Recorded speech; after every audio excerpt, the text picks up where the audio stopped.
You ask Tiger to solve. This deals with linear equations with one unknown.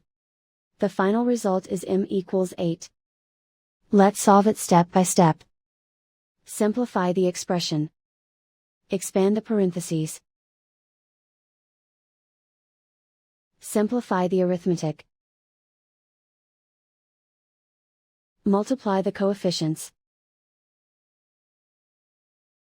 Group all constants on the right side of the equation. Add 20 to both sides. Group like terms. Simplify the arithmetic.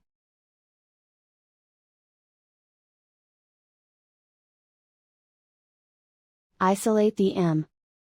Divide both sides by -10. Cancel out the negatives. Simplify the fraction. Cancel out the negatives. Find the greatest common factor of the numerator and denominator.